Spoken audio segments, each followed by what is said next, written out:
Japanese जो गुरु होते हैं उनको बोला जाता है ज़ेन, एक परंपरा के थ्रू। और ज़ेन में एग्जैक्टली मैं प्रोनाउंसिएशन भी रॉन्ग कर रही हूँ, और उनके बारे में मैंने सर्च किया यूट्यूब पे, मुझे खास कुछ मिला नहीं, बट ओशो ने उनके बारे में काफ़ी अच्छा बोला है and I really appreciate Osho. Osho ने केवल इंडियन फिलॉसफी, इंडियन दर्शन, इंडियन धर्म, भारतीय धर्म को बस नहीं पढ़ा है, उसके बारे में नहीं बताया, बल्कि विश्व के अधिकांशतः जितने भी जो सत्य तक पहुँचे हैं, जिन्होंने परम सत्य को, परम तत्व को महसूस अनुभव किया, उन सब के बारे में बोला है।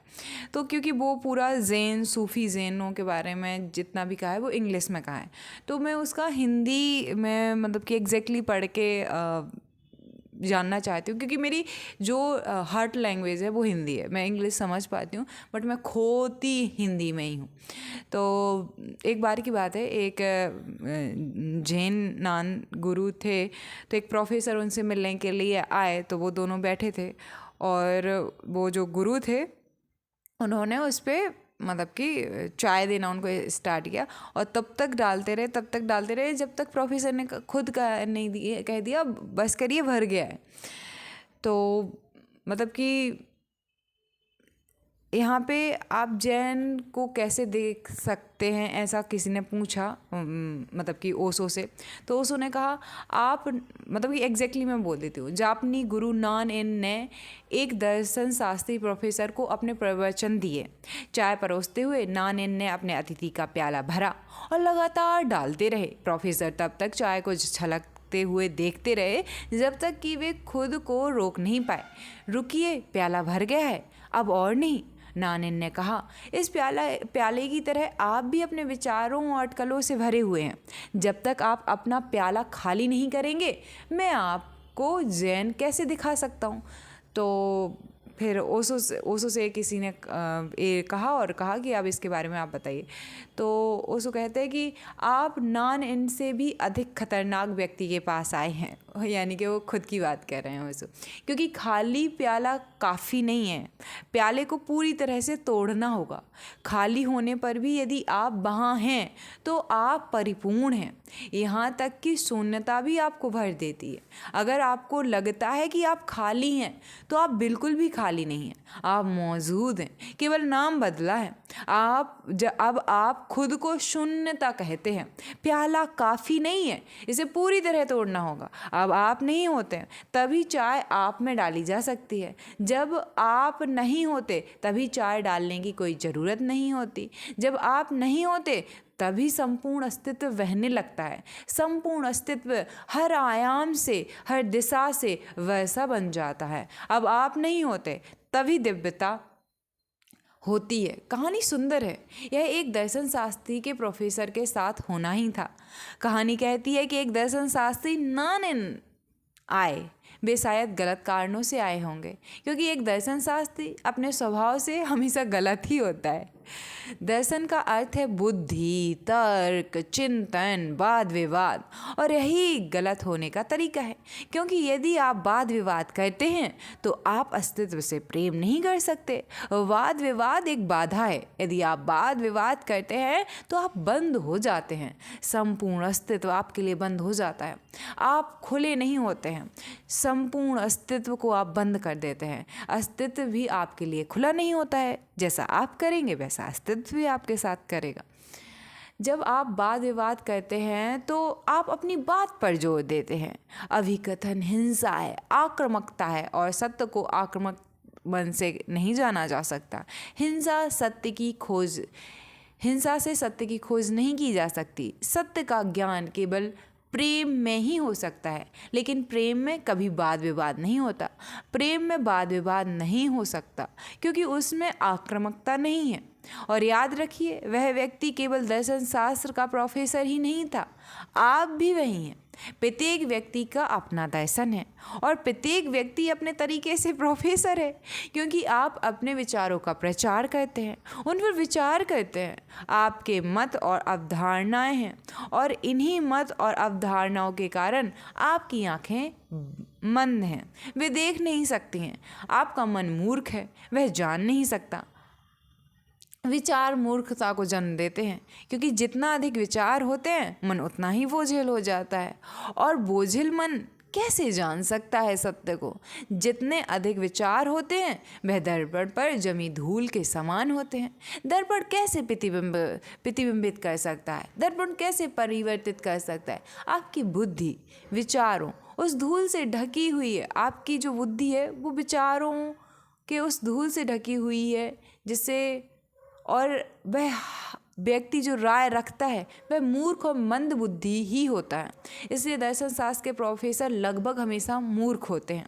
वे इतने अधिक जानते हैं कि उन्हें कुछ भी जानना ही नहीं होता। वे आध्यात्मिक बोझ से दबे हुए होते हैं।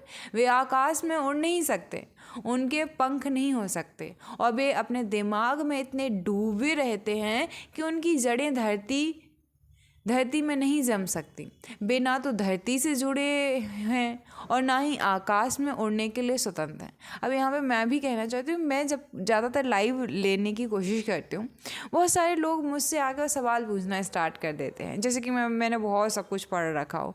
अब मैं बहुत बार बोल भी चुकी हूँ कि मेरे पास में आप तर्क लेके आएंगे और आप मुझसे सवाल पूछेंगे तो आपको जवाब नहीं मिलेंगे, क्योंकि मैं शुद्धतम करुणा, प्रेम, मैत्री, सहिष्णुता, मेरे पास भाव हैं। मेरे पास में उत्तर नहीं है किसी जवाब का, और सीधा सीधा उत्तर तो बिल्कुल भी नहीं है। तो ये तो मैं बिल्कुल अनुभव कर सकती हूँ कि जैसे ही किसी को लगता है कि कोई अनुभव कर रहा है या कुछ किसी यात्रा में उतर रहा है, तो ये दर्शन शास्त्री चीड़ फाड़ करने के लिए आ जाते हैं कि देखें तो इसको क्या क्या आता है। अब मेरा अपना अनुभव है, आपका अपना अनुभव है ना, मैं आपके अनुभव को गलत कह सकती हूँ। लेकिन जब जो एक लेवल का अनुभव होता है वो एम्प्टीनेस के ऊपर वाला ही होता है। तो और याद रखें, आप सब एक समान हैं। मात्रा में अंतर हो सकता है, लेकिन हर मन गुणात्मक रूप से समान है, क्योंकि मन सोचता है, तर्क करता है, ज्ञान एकत्र करता है और मंद बुद्धि हो जाता है। केवल बच्चे ही बुद्धिमान होते हैं, और यदि आप अपने बचपन को बनाए रख सकते हैं, यदि आप लगातार अपने बचपन को पुनः प्राप्त कर सकते हैं, तो आप भोले और बुद्धिमान बने रहेंगे। अगर मन में धूल जम जाए तो बचपन खो जाता है, मासूमियत खो जाती है, दिमाग सुस्त और मूर्ख हो जाता है। अब आप दर्शन शास्त्र का सहारा ले सकते हैं। जितने अधिक दर्शन शास्त्र होंगे उतना ही आप ईश्वर से दूर होते जाएंगे। धार्मिक मन दार्शनिक नहीं होता, धार्मिक मन मासूम और बुद्धिमान होता है। दर्पण साफ होता है, उस पर धूल नहीं जमी होती है, और हर दिन निरंतर सफाई होती रहती है। उसी को मैं ध्यान कहता हूँ। ओशो खुद दर्शन शास्त्र के एक बहुत बड़े मतलब कि प्रोफेसर थे। उससे पहले वो एक अच्छे स्टूडेंट थे, फिर भी वो दर्शन शास्त्र की इतनी बुराई कर रहे हैं, क्योंकि उन्हें पता ही है उससे कुछ हाथ लगता नहीं है, राख ही हाथ आती है, कुछ वास्तविकता वहाँ से मिलती नहीं है। तो आप जैसे अगर कोई इंसान आए और वो मुस्लिम धर्म की बुराई करने लगे, या ईसाई धर्म की बुराई करने लगे, या यहूदियों की बुराई करने लगे, चाइनीज़ की, जापानीज़ की, और उसने खुद ने एक ग्रंथ नहीं पढ़ा है उनका, और वो बुराई करने पर उतारू हैं, तो ये तो वही हुई ना कि आपने सामने वाले को जान तो लेते फिर बुराई कर लेते, या कोई उल्टा कर दो कि ये सब लोग आए और हिंदू धर्म की बुराई करने लगे। तो अरे पहले जान तो लो कि है क्या बात, अपना विवेक, अपनी बुद्धि, अपना प्रज्ञा थोड़ा यूज कर लो, क्यों किसी के पीछे पड़े हो। और जैसे वो सुनेगा, अगर आप बचपना कायम रखते हैं अपने अंदर, अपनी मासूमियत, तो आप के साथ में आप सीखने के लिए तैयार होते हो। और मैंने देखा है कि मैं हूँ 26 years old, but I still feel कि मैं हमेशा एक बचपना है मेरे अंदर कि नई चीज़ को लेके excitement at the same time, and at the same time maturity because of responsibilities. But ज़्यादातर टाइम अगर मुझे रिस्पॉन्सिबिलिटीज़ ना हो तो मेरे अंदर का बचपना हमेशा मेरे ऊपर रहता है। उतना ही जिज्ञासु, मुमुक्षु हर चीज़ को लेके, ऐसा क्यों है, वैसा क्यों है। लेकिन ये जो दुनिया है ना, ये आपको नहीं समझेगी, लेकिन आपको पागल ना कहे कोई, तो इस वजह से ज़रूरी है कि हमें किसी से कुछ कहना नहीं चाहिए। बी क्वाइट, काम एंड किसी से कुछ मत कहिए, जितना हो सके एकांत में रहिए, 2-4 ऐसे लोग हों जो आपको समझने वाले हों। बट पूरी दुनिया भीड़ भेड़ चाल कभी ये नहीं समझ पाएगी। उन्हें मतलब कि जो भी थोड़ा सा भी हट जाता है ना सोसाइटी के नॉर्म्स और रूल्स से, सोचो सब लड़कियां अरेंज मैरिज या लव मैरिज करती हैं एक सोसाइटी में। अब अगर वहाँ पे सब लोग लव मैरिज करते हैं, जैसे अमेरिका है, और वहाँ पे कोई लड़की अरेंज मैरिज कर ले, कितना अजीब लगेगा। या ज़्यादातर लड़कियाँ या लड़कियों की 2-2 3-3 मैरिज होती हैं, तो वहाँ पे कोई लड़की एक मैरिज को निभा ले तो उसको कहेंगे ना कि शॉकिंग, आश्चर्य से देखेंगे। बट इंडिया में उल्टा है। तो आप कहाँ पैदा हुए हैं, क्या आपकी पैदाइश है? आपको लगता है ए मैं हूँ, आप कुछ भी नहीं है। मैं ए, पहले मैं मानती थी देखो ए मैं हूँ, ए शरीर में जो मैं हूँ, ये देखो मेरे संस्कार हैं, ये मेरी वैल्यू सिस्टम जो है, ए मैं हूँ। But over the time I realize मैं कुछ ही नहीं हूँ, मतलब कुछ भी ही नहीं हूँ। तो ज़ेन को हम बहुत अच्छे से पढ़ेंगे। एक पक्षी उड़ रहा है ये करके जैन और जैन गुरु पे व्याख्यान है। आप ओशो डिस्कोर्स को वॉच कर सकते हैं, विज़िट कर सकते हैं। oso.com या ओशो वर्ल्ड पे गूगल पे मिल जाएगा। ये पूरा का पूरा इंग्लिश में है, बाकी मैं हिंदी में उसको ट्रांसलेट करके और अपने अनुभव के साथ करके, तो ये पूरी प्लेलिस्ट है, यू कैन चेक आउट। आपको इस पे पूरी प्लेलिस्ट मिल जाएगी। एंड मैंने कुछ बुक्स लिखी हैं, वैसे पढ़ने की कोई ज़रूरत है नहीं है, लेकिन ज़रूरत पड़े तो पढ़ लीजिएगा। और अगर आप मेरी कम्युनिटी को ज्वाइन कर सकते हैं, सो @999 you can join. Thank you.